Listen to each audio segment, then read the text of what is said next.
سورہ قریش کو سمجھنے کے لیے پہلے یہ سمجھنا ضروری ہے کہ قریش کون تھے اور اللہ تبارک و تعالی نے ان پر کون کون سی خاص رحمتیں کی تھیں۔ رحمتیں جو صرف عزت نہیں بلکہ ذمہ داری بھی ہوتی ہیں۔ قریش مکہ کا رہنے والا وہ قبیلہ تھا جس کے پاس کعبہ کی خدمت تھی۔ عرب کے تمام قبائل میں اگر کسی ایک قبیلے کو سب سے زیادہ تعظیم، امن اور اکنامک اسٹیبلٹی ملی ہوئی تھی تو وہ صرف اور صرف قریش ہی تھا۔ اور مکہ ایک غیر زرخیز پتھروں اور پہاڑوں سے گھرا ہوا ایک شہر تھا، نہ تو کھیتی، نہ پانی، نہ تجارت کا کوئی قدرتی سہارا، لیکن پھر بھی قریش بھوک سے مرتے نہیں تھے اور لوٹ مار سے محفوظ تھے۔ کیوں؟ اس لیے کہ اللہ نے اس شہر کو حرم بنایا تھا۔ یہاں خون خرابی حرام تھی، یہاں ڈاکو بھی ہاتھ اٹھاتے ہوئے ڈرتے تھے۔ لوگ جانتے تھے یہ اللہ کا گھر ہے اور یہ قریش اس کے خادم ہیں، تو یہ ریلیجیس کیپٹل تھا اس وقت کا۔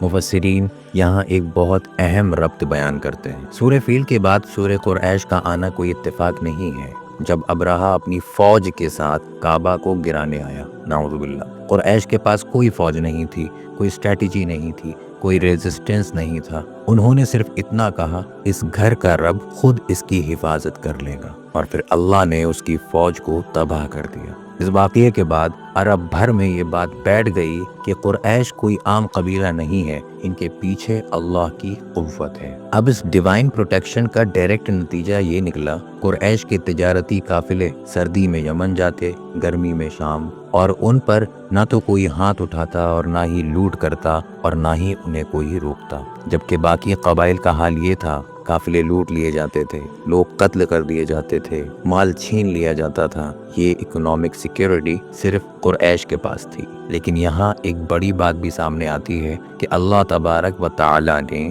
یہ ساری رحمتیں اس لیے نہیں دی تھی کہ قریش گھمنڈ کریں، بلکہ اس لیے دی تھی کہ اس گھر کے رب کی عبادت کریں۔ لیکن قریش کا مسئلہ کیا ہوا؟ وہ اللہ کے گھر کے پاس رہتے ہوئے بھی اللہ کو نہیں پہچانتے تھے۔